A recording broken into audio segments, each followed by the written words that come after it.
तो respiration and exchange of gases के इस नए वीडियो में आप सभी दोस्तों का फिर से एक बार तहे दिल से स्वागत है।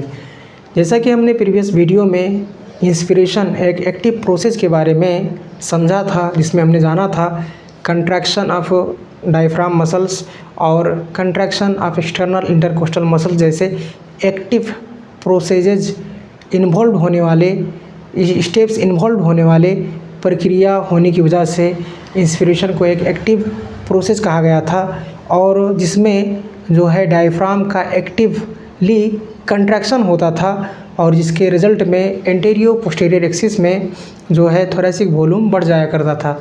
बस इसी तरह एक्सटर्नल इंटरकोस्टल मसल्स के कंट्रैक्शन होने से डोर्सो वेंट्रल एक्सिस में जो है थोरैसिक वॉल्यूम बढ़ जाया करता था। एज अ होल में जो टोटल थोरैसिक वॉल्यूम है बढ़ जाता था, जिसकी वजह से लंग्स में एक नेगेटिव प्रेशर क्रिएट होता था, यानी कि लंग्स के अंदर जो थोरैसिक वॉल्यूम के अंदर थोरैसिक कैविटी के अंदर जो प्रेशर है एटमॉस्फेरिक प्रेशर की तुलना में कम हो जाया करता था, यानी कि एटमॉस्फेरिक एयर जो है आसानी से प्रेशर के साथ लंग्स में रश होता था, यानी कि इंस्पायर हो जाया करता था। तो ये था इंस्पिरेशन। बस इसी सीरीज़ को कंटिन्यू करते हुए आज के इस वीडियो में हम जानेंगे एक पैसिव प्रोसेस एक्सपिरेशन के बारे में। तो चलिए बिना किसी देरी के शुरू करते हैं आज के इस वीडियो को। तो जैसा कि आप देख रहे हैं इस बोर्ड पर मैंने एक फिगर बना रखा है और यहाँ पर लिखा हुआ है एक्सपिरेशन एक पैसिव प्रोसेस। तो पैसिव प्रोसेस को समझने के लिए जैसा कि हमने प्रीवियस वीडियो में एग्जांपल दिया था बलून वाला, बस उसी एग्जांपल को हम फिर से देना चाहेंगे। जब एक बच्चा बलून को फुलाता है, उसमें एयर फिल करता है, तो उसे प्रेशर लगाना पड़ता है, उसे जो है एक्टिवली उसमें जो है इन्वॉल्व होना पड़ता है, कॉन्शियस एफर्ट लगाना पड़ता है।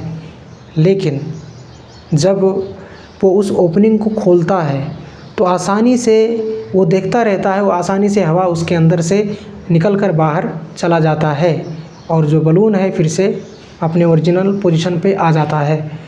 तो जो पहला प्रक्रिया है जिसमें एक्टिवली पार्टिसिपेट होना पड़ा, एक्टिवली पार्टिसिपेटिंग स्टेप्स इन्वॉल्व थे, वो एक्टिव प्रोसेस कहलाया। लेकिन दूसरा स्टेप में वो सिर्फ देख रहा है, खुद ब खुद चीज़ खुद ब खुद काम अपने आप हो रहा है, तो वो जो प्रक्रिया था वो पैसिव प्रक्रिया था। बस इसी तरह जो लंग्स से जो एयर बाहर रश करता है, एक्सपिरेशन होता है, वो भी एक पैसिव प्रोसेस होता है। जाहिर सी बात है, किसी चीज़ को आप कंट्रैक्ट करेंगे, तानेंगे, किसी चीज़ को उठाएंगे, पटकेंगे, झटकेंगे, तो उसमें वो एक्टिव प्रोसेस है। लेकिन रिलैक्सेशन तो एक पैसिव प्रोसेस है। रिलैक्सेशन आराम करने के लिए तो जाहिर सी बात है आपको एनर्जी नहीं लगाना पड़ता है, तो एक पैसिव प्रोसेस है। तो डायफ्राम मसल्स और एक्सटर्नल इंटरकोस्टल मसल्स दोनों का रिलैक्सेशन हो रहा है इस प्रक्रिया में। तो ऐसी प्रक्रिया जिसमें रिलैक्सेशन जैसे स्टेप्स यानी कि पैसिव स्टेप्स जो हैं इन्वॉल्व हों, इसीलिए इसे एक्सपिरेशन को पैसिव प्रोसेस कहा गया। अब चलिए एक एक कर देखते हैं रिलैक्सेशन ऑफ डायफ्राम मसल्स, जो कि पहला स्टेप होता है। तो एक्चुअली होता ये है कि जो आप ये डायफ्राम देख रहे हैं, ये डायफ्राम जब कंट्रैक्टेड था तो उस वक्त वो कुछ इस पोजीशन पे हुआ करता था। अब जो कि वो रिलैक्स्ड हो गया, तो रिलैक्स होने के बाद वो आर्क अप होता है, यानी कि ऊपर की तरफ कुछ इस तरह से आर्क बनाकर सिचुएटेड हो जाता है, लोकेटेड हो जाता है, यानी कि एक डोम शेप के आकार बनाकर वो स्थिर हो जाता है। तो आप आसानी से देख रहे हैं जब पहले कंट्रैक्टेड था तो थोरैसिक वॉल्यूम एंटीरियो पोस्टीरियर एक्सिस में ज़्यादा था। अब जो कि रिलैक्स हो गया है तो डोम शेप के बनने की वजह से जो है थोरैसिक वॉल्यूम एंटीरियो पोस्टीरियर एक्सिस में घट गया है। तो यही तो कह रहा है कि जो एंटीरियो पोस्टीरियर एक्सिस है उसमें थोरैसिक वॉल्यूम घट जाया करता है। थोरैसिक वॉल्यूम घट जाया करता है कब? जब डायफ्राम मसल्स रिलैक्सेशन हो जाते हैं, डायफ्राम मसल्स का रिलैक्सेशन हो जाता है। बस इसी तरह से आगे बढ़ते हुए आप देखिए कि दूसरा स्टेप जो बताया है relaxation of external intercostal muscles. तो एक्सटर्नल इंटरकोस्टल मसल्स के ताल्लुक से जैसा कि हमने प्रीवियस वीडियो में जाना था कि जो एक्सटर्नल इंटरकोस्टल मसल्स होते हैं थोरैसिक कैविटी पर मौजूद होते हैं, वो थोरैसिक कैविटी को बनाते हैं, रिब्स पर मौजूद होते हैं एक्सटर्नली।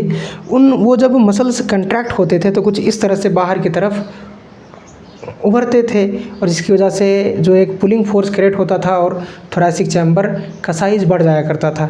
लेकिन आप देख सकते हैं कि जब वही एक्सटर्नल इंटरकोस्टल मसल्स जो कंट्रैक्टेड थे, जब वो आपस रिलैक्स होंगे तो जाहिर सी बात है थोरैसिक वॉल्यूम फिर से घट जाएगा, वो पीछे चले जाएंगे और यानी कि डोर्सोवेंट्रल एक्सिस में जो थोरैसिक वॉल्यूम होगा वो घट जाएगा। तो जब कंट्रैक्टेड हुआ था एक्सटर्नल इंटरकोस्टल मसल तो थोरैसिक वॉल्यूम जो है डोर्सोवेंट्रल एक्सिस में बढ़ा था। अब जब वापस वो रिलैक्स होगा तो डोर्सोवेंट्रल एक्सिस में जो है जो वॉल्यूम है थोरैसिक वॉल्यूम है वो घट जाएगा।